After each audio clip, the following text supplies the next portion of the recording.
I'm going to show you the flexible long tail cast on, which is just a sister to the long tail cast on, but you can see how it's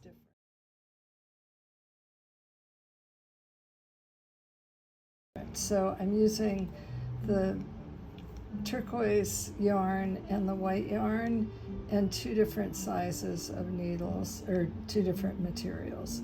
So the top needle, the bottom needle, I think this one's a 5 and this one's a 4.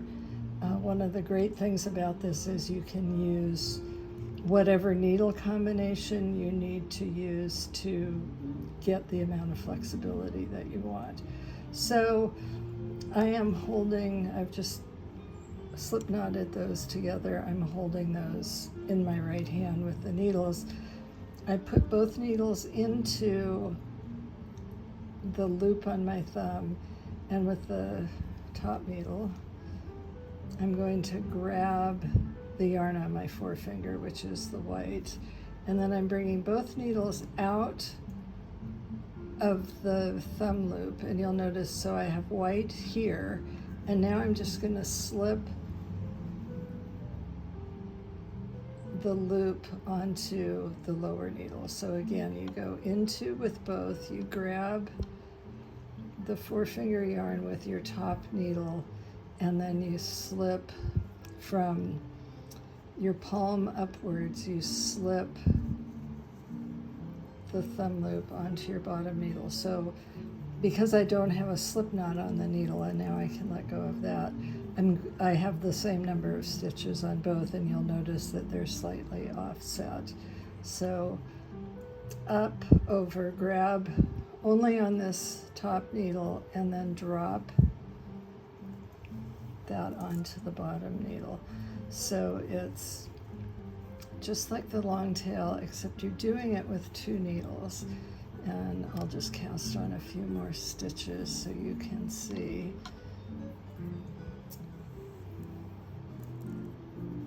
Okay, and then let's talk about what we've just done. Okay, so I should have the same number of stitches on both needles, and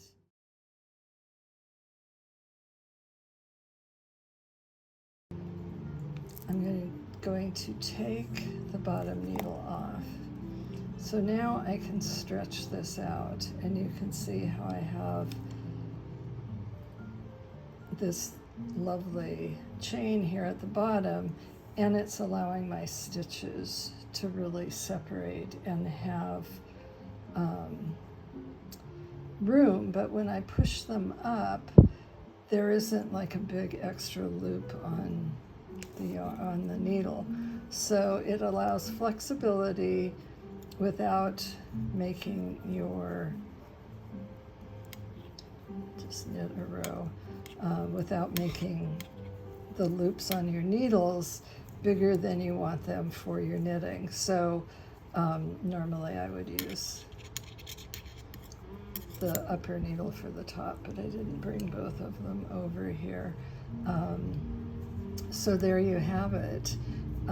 You can see how it's kind of loopy here when I'm getting ready to start my second row, because my first row, like the long tail cast on, has the bumps. So for me, that's always my public side. I love those bumps.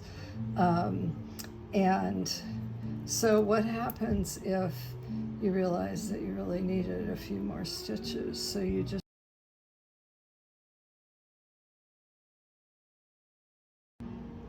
Okay, so I have 7 stitches.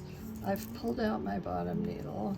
I've got this great length here, or flexibility without causing loopy, but I decided that I really need 10 stitches. So I just line up the needles again and start my cast on my next 3 stitches. Okay. And so since I'm